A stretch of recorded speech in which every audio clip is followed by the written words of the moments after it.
الحمدللہ آج کی تراویح میں ہمارے 26 پارے مکمل ہوئے۔ اللہ رب العزت اپنی بارگاہ میں قبول اور منظور فرماوے اور بار بار اللہ رب العزت ایسا موقع میسر فرماوے۔ گزشتہ کل کی تفسیر میں غزوہ خندق کے تعلق سے کافی ساری باتیں ہمارے سامنے آئی تھی۔ غزوہ خندق اصل میں اسلام کا ایک عظیم الشان واقعہ ہے اور اللہ کے نبی صلی اللہ علیہ وسلم کی زندگی کا سب سے محترم بالشان واقعہ ہے۔ غزوہ خندق کے بعد سے کفار مکہ کی گویا کہ کمر ٹوٹ گئی تھی اور انہوں نے اللہ رب العزت کی مدد جو صحابہ کرام کے ساتھ ہوئی تھی انہوں نے بھی اپنی آنکھوں سے دیکھ لیا تھا کہ بظاہر کوئی اسباب صحابہ کرام کے پاس اور اللہ کے نبی صلی اللہ علیہ وسلم کے پاس موجود نہیں تھے، اس کے باوجود بھی کہ کفار مکہ کو شکست ہوئی تو ان کی شکست کی جو وجہ بنی تھی وہ اللہ رب العزت کی جانب سے غیبی نصرت جو نازل ہوئی تھی، جس کا تذکرہ اللہ رب العزت نے ان آیات کے اندر سورہ احزاب والی آیات کے اندر ارشاد فرمایا کہ فَأَرْسَلْنَا عَلَيْهِمْ رِيحًا وَجُنُودًا لَمْ تَرَوْهَا۔ یہ غیبی مدد تھی ایمان والوں کے لیے، صحابہ کرام کے لیے، جو کفار مکہ پر نازل ہوئی تھی کہ فَأَرْسَلْنَا عَلَيْهِمْ رِيحًا، انہوں نے دیکھا کہ ایسی شدت کے ساتھ ہوا چل رہی ہے جس سے ان کی ہانڈیاں جو وہ کھانا پکا رہے تھے یا ان کے جو خیمے جو وہ گاڑ چکے تھے زمین کے اندر کہ وہ سب اس ہوا کی وجہ سے کیا ہو گئے، اکھڑ گئے، اور ان کی جو سواریاں تھیں وہ بدکنے لگی، جن کو انہوں نے کھونٹے سے باندھ رکھا تھا وہ کھونٹے اکھاڑ کر کے وہ سواریاں بھاگنے لگی۔ یہ پورا منظر کفار مکہ اپنی آنکھوں سے دیکھ رہے ہیں۔ خندق بالکل اس طرف ہے، بالکل سامنے مدینہ ہے، اور منظر یہ ہے کہ ہوا کی شدت صرف اور صرف خندق کے اس پار محسوس ہو رہی اور مدینہ المنورہ میں اس کا کوئی اثر نہیں۔ یہ اللہ کی قدرت۔ اب یہ منظر کون دیکھ رہے؟ کفار مکہ دیکھ رہے کہ ہمارے ساتھ ایسا ہو رہا ہے اور وہ آرام سے بیٹھے ہیں، ان کو کوئی بھی تکلیف نہیں ہو رہی ہے۔ اور دوسرا یہ کہ انہوں نے ایسا لشکر دیکھا جس کی وجہ سے ان کے دلوں پر ایک طرح کا رعب اللہ رب العزت نے ڈال دیا۔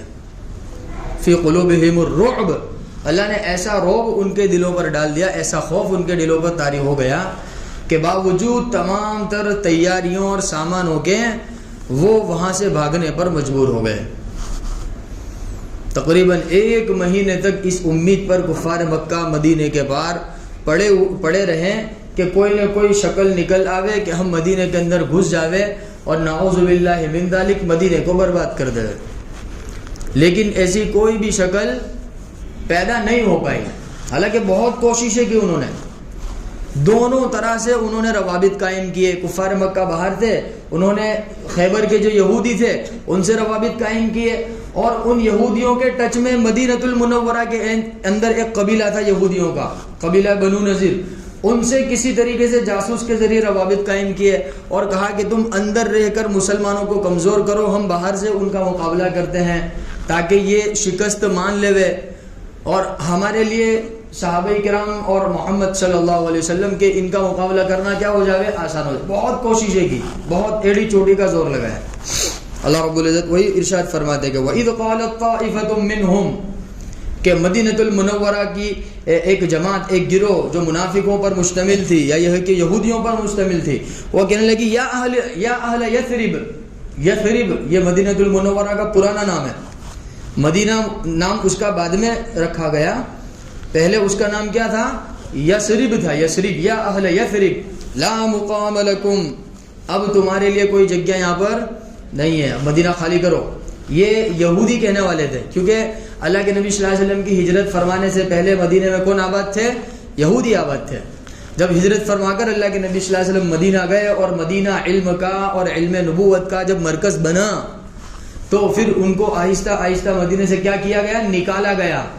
تو وہ ان کو اندر ہی اندر بہت زیادہ دشمنی اور نفرت بھری ہوئی تھی، تو وہ جو باہر خندق کے پار جو 12-15 ہزار کا جو لشکر تھا نا، اس لشکر پر اتراتے ہوئے یہودی کہنے لگے یا اہل یثرب، اے مدینے والو اب تمہارا یہاں کوئی کلاس نہیں ہے، اب تم نکل جاؤ یہاں سے، لا مقام لکم فارجعوا، یعنی مہاجرین سے کہ دیکھو مہاجرین ہجرت کر کے کہاں سے آئے تھے؟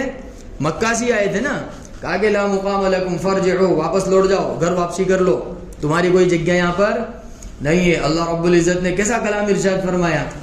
ہاں تو مخالفین تو اس طرح کی باتیں کریں گے، لیکن اللہ رب العزت آگے کیا ارشاد فرماتا ہے؟ وَيَسْتَأْذِنُ فَرِيقٌ مِّنْهُمُ النَّبِيَّ يَقُولُونَ، اب اللہ کے نبی صلی اللہ علیہ وسلم کا ساتھ دینے والوں میں سے منافقین کی جماعت بھی تھی، تو وہ جو منافقین کی جماعت تھی وہ سچے دل سے مسلمان نہیں تھے، وہ زبان سے اقرار تو کرتے تھے لیکن دلوں کے اندر اللہ کے نبی کی محبت نہیں تھی، تو وہ اللہ کے نبی صلی اللہ علیہ وسلم کے پاس آئے اور کہنے لگے کہ ہم کو ایک عذر ہے، ہم اپنے گھر جانا چاہتے ہیں، کیونکہ ہمارے گھر کے ہماری بیویاں کیا ہیں؟ اکیلی ہیں، اور ہمارے بچے اکیلے ہیں، تو آپ ہم کو اجازت دے دیجئے کہ ان بیوتنا عورہ وما ہی بعورہ۔ اللہ پاک فرماتے ہیں کہ ان کا کوئی عذر نہیں تھا، کوئی اکیلا نہیں تھا، اللہ کے نبی نے سب کو نگرانی کے لیے طے کیا تھا، لیکن نہیں، ان کے دلوں میں کیا تھا؟ نفاق تھا، ان کے دلوں میں اللہ کے نبی کی سچی پکی محبت نہیں تھی، تو بیچ راستے میں کیا کر دیا؟ اللہ کے نبی کا اور مسلمانوں کا ساتھ چھوڑ دیا۔ یہ بھی مسلمانوں کو پریشان کرنے والی بات تھی، یعنی کہنے کا مطلب کفار مکہ نے، یہودیوں نے اور مدینہ کے یہودیوں نے اور اللہ کے نبی صلی اللہ علیہ وسلم کے ساتھ شریک منافقین 4 گروہ ہو گئے۔ کتنے گروہ ہو گئے؟ 4 گروہ۔ کفار مکہ جو تیاری کر کے آئے تھے، خیبر کے یہودی جو کفار مکہ کا ساتھ دے رہے تھے، اور کفار مکہ کی گزارش پر مدینے کے اندر جو یہودیوں کا قبیلہ تھا، قبیلہ بنو نذیر، ان کے ساتھ ساز باز کر کے پھر ان کو کیا کر دیا؟ معاہدہ توڑنے پر انہوں نے آمادہ کر دیا۔ پھر اللہ کے نبی صلی اللہ علیہ وسلم کے ساتھ جو آئے تھے وہ منافقین، وہ بھی اینڈ وقت پر کیا ہو گئے؟ کہ چھوٹے ہو گئے، الگ ہو گئے، کہ ہمارے گھر میں ہمارے بچے اکیلے ہیں، ہم کو وہاں جانا ہے، ہم کو اجازت دے دیجیے۔ اللہ پاک نے فرمایا کہ یستأذن فریق من، کہ ان میں سے ایک گروہ اللہ کے نبی کے پاس آتا ہے اور کہتا ہے یقولون ان بیوتنا عورہ، کہ بھائی ہمارے گھر میں کیا ہے کہ ہماری ضرورت ہے، وہ سب ہمارے بیوی بچے اکیلے ہیں، تنہا ہے۔ حالانکہ اللہ پاک فرماتے ہیں وما ہی بعورہ، ایسا نہیں تھا کہ اللہ کے نبی صلی اللہ علیہ وسلم نے ان کے انتظامات کی کوئی ترتیب نہیں بنائی ہوئے گی، اللہ کے نبی نے سب کے انتظامات کی ترتیب بنائی تھی۔ ان یریدون الا فرارا، یہ تو اصل میں بھاگنا چاہتے ہیں۔ ان یریدون الا فرارا، یہ کیا کرنا چاہتے ہیں؟ بھاگنا چاہتے ہیں، اللہ کے نبی صلی اللہ علیہ وسلم سے نعوذ باللہ جان چھڑانا چاہتے ہیں۔ اللہ پاک فرماتے ہیں وَلَوْ دُخِلَتْ عَلَيْهِمْ مِنْ أَقْطَارِهَا ثُمَّ سُئِلُوا الْفِتْنَةَ لَآتَوْهَا وَمَا تَلَبَّثُوا بِهَا إِلَّا يَسِيرًا، ان کے دلوں کے اندر ایسا نفاق کا مرض پڑا ہوا ہے کہ اگر ان کو پتہ چل جاوے کہ نعوذ باللہ صحابہ کرام اور اللہ کے نبی صلی اللہ علیہ وسلم کی جماعت کو کیا ہو گئی؟ شکست ہو گئی، تو یہ اپنے گھروں کو چھوڑ کر دوڑتے دوڑتے آئیں گے اور لوگوں میں اعلان کرتے پھریں گے۔ ان کی حالت تو ایسی ہے کہ اللہ کے نبی صلی اللہ علیہ وسلم کو اور صحابہ کرام کو تکلیف پہنچے تو یہ بالکل کیسے ہو جاتے؟ ان کے سیٹے چوڑے ہو جاتے۔ اور یہاں اللہ کے نبی صلی اللہ علیہ وسلم اور صحابہ کرام جیسے خندق کے پار انتظار کر رہے ہیں دشمنوں کا، تو یہ کیا کر رہے ہیں کہ بھائی ہمارے گھروں پر ہماری بیویاں اکیلی ہے، ہمارے بچے اکیلے، ہم کو جانے دو۔ تو اللہ رب العزت نے فرمایا کوئی مسئلہ نہیں ہے، وَلَقَدْ كَانُوا عَهْدُ اللَّهِ، اللہ رب العزت نے عہد لیا تھا ان سے، لَا يُوَلُّونَ الْأَدْبَارَ، کہ وہ پیٹ پھیر کر نہیں جائیں گے، لیکن یہ تو پیٹ پھیر کر جا رہے ہیں۔ پہلے ہی اللہ کے نبی صلی اللہ علیہ وسلم کے ساتھ معاہدہ ہوا تھا کہ بیچ جنگ میں، بیچ لڑائی میں چھوڑ کر جانا نہیں ہے، لیکن اب یہ کیا کر رہے ہیں؟ وعدے کی خلاف ورزی کر رہے ہیں۔ اللہ پاک بھی فرما رہے ہیں اے نبی جی ان سے کہہ دو، کل نبی جی کہہ دو لَن يَنفَعَكُمُ الْفِرَارُ، یہ بھاگنا تم کو فائدہ نہیں دے گا، جانا ہے تو جاؤ۔ ان فَرَرْتُم مِّنَ الْمَوْتِ، کیا تم موت سے بھی بھاگ سکتے ہو؟ او القتل، یا اللہ کی جانب سے اگر کوئی جنگ لاگو ہو جائے تو اس سے تم بھاگ سکتے ہو۔ وَإِذًا لَّا تُمَتَّعُونَ إِلَّا قَلِيلًا، مان لو کہ ابھی فی الحال تم جنگ سے بچ گئے، اس کے بعد کی زندگی، اس کے بعد بھی تو موت تو آنی ہی ہے نا، چلو ابھی نہیں تو بعد میں تو موت تو آنی ہے، تو زندگی ہے کتنی؟ لَا تُمَتَّعُونَ إِلَّا قَلِيلًا، تھوڑی سی زندگی ہے۔ بہرحال پھر اللہ پاک نے یہ بھی ارشاد فرمایا کہ نبی جی یہ بھی کہہ دو مَن ذَا الَّذِي يَعْصِمُكُم مِّنَ اللَّهِ، چلو تم یہاں سے بھاگ رہے ہو، موت کا خوف تمہارے سروں پر طاری ہے، ذرا یہ تو بتاؤ کہ تمہیں اللہ سے کون بچا سکتا ہے؟ ان اراد بکم سوء، اگر اللہ رب العزت نے تمہارے ساتھ برائی کا ارادہ کر لیا، یعنی تمہیں عذاب دینے کا ارادہ کر لیا، تو تمہیں اللہ سے کون بچا سکتا ہے؟ او اراد بکم رحمہ، اور اللہ رب العزت جس کے ساتھ رحمت کا ارادہ کر لے تو کون ہے جو اس سے رحمت کو روک لے گا؟ لہذا اللہ کے نبی صلی اللہ علیہ وسلم کے ساتھ اللہ رب العزت کا رحمت کا ارادہ ہوا، لہذا وہاں رحمت نازل ہوئی، اور منافقوں، یہودیوں، کافروں کے ساتھ اللہ رب العزت کا برائی کا ارادہ ہوا، لہذا وہاں پر کیا نازل ہوا؟ عذاب نازل ہوا۔ نہ کوئی ان کے عذاب کو روک سکا، نہ کوئی یہاں رحمت کو روک سکا۔ یہ اللہ رب العزت کا نظام ہے۔ وَلَا يَجِدُونَ لَهُم مِّن دُونِ اللَّهِ وَلِيًّا وَلَا نَصِيرًا، نہ ہی اللہ رب العزت کے سوا کوئی دوست ہو سکتا ہے، نہ کوئی مددگار ہو سکتا ہے۔ پھر اس کے بعد اللہ رب العزت نے ایمان والوں کا تذکرہ فرمایا۔ یہ تھا کافروں کا، منافقوں کا اور یہودیوں کا، جنہوں نے انتھک کوشش کر لی، یعنی یوں کہیے ایڑی چوٹی کا زور لگا دیا اللہ کے نبی صلی اللہ علیہ وسلم کو اور صحابہ کرام کو ڈرانے کے لیے، دھمکانے کے لیے اور ان کے دلوں پر روب ڈالنے کے لیے ہر طرح کی کوششیں کر لی، لیکن سب کوششیں کیا ہو گئی؟ ناکام ہو گئی۔ اب اللہ رب العزت فرماتے یحسبون الاحزاب لم يذهبوا، یہ منافقین یوں سمجھتے ہیں کہ بھائی ابھی صحابہ کرام کا جو قافلہ ہے وہ اپنے گھر چلا گیا ہے، کہ یہ واپس نہیں آئے گا، یا یہ ہے کہ جو کافروں کا سامنے لشکر ہے کہ وہ چلا گیا ہے، تو یہ ایسا گمان کرتے ہیں کہ یہ نہیں گیا ابھی تک۔ وَإِن يَأْتِ الْأَحْزَابُ يَوَدُّوا لَوْ أَنَّهُمْ بَادُونَ فِي الْأَعْرَابِ يَسْأَلُونَ عَنْ أَنْبَائِكُمْ، ان کی حالت ایسی تھی، اللہ کے نبی صلی اللہ علیہ وسلم سے اجازت لے کے تو چلے گئے تھے گھر، اور جنگلوں کے اندر اتنا ڈر تھا ان کو کہ کہیں کفار مکہ جو ہے مدینے کے اندر آ جائیں گے تو نعوذ باللہ محمد تو ہلاک و برباد ہوں گے، ہم کو بھی کیا کر ڈالیں گے؟ ہلاک و برباد کر ڈالیں گے۔ جیسے آج کے زمانے میں بہت ساری مرتبہ ہماری زبانوں پر یہ الفاظ آتے ہیں نا کہ بھائی کیا لفظ آتا ہے؟ بھائی تم برباؤ گے، کیا کرو گے؟ تم برباؤ گے، تم سب کو ہلاکت میں ڈال دو گے۔ تو یہ بھی ایسا ہی کہتے تھے یحسبون الاحزاب لم يذهبوا وَإِن يَأْتِ الْأَحْزَابُ يَوَدُّوا لَوْ أَنَّهُمْ بَادُونَ فِي الْأَعْرَابِ، جنگلوں میں بھاگ جاتے تھے کہ بھائی اگر یہاں رکیں گے تو کیا کریں گے؟ کہ مر جائیں گے۔ تو اللہ رب العزت فرماتے کہ جب تم کو پتا چلا کہ بھائی کفار مکہ پر کیا نازل ہوئی؟ اللہ کی جانب سے پکڑ نازل ہوئی، سخت آندھی چلی جس کی وجہ سے ان کا سامان سب ہلاک و برباد ہوا، اور ان کے دلوں میں اللہ رب العزت نے ایک طرح کا خوف طاری کر دیا۔ جب ان کو پتا چلا، جو جنگلوں میں بھاگ گئے تھے دور، اللہ کے نبی سے، صحابہ کرام کی جماعت سے دور بھاگ گئے تھے کہ کہیں لڑنے کا اور مقابلے کا موقع نہ آوے ان کے اوپر، تو جب ان کو پتا چلا کہ جب وہ لشکر چلا گیا تو پھر وہ کیا کرنے لگے؟ لوگوں سے معلوم کرنے لگے بھائی کیا ہوا کیا ہوا۔ یسألون عن انبائکم ولو كانوا فیکم ما قاتلوا الا قلیلا، پھر اللہ کے نبی صلی اللہ علیہ وسلم کے پاس آنے لگے کہ چلو بہت اچھا، فتح مبارک ہو، بہت اچھا۔ پہلے جب موقع تھا تو کہاں گئے تھے؟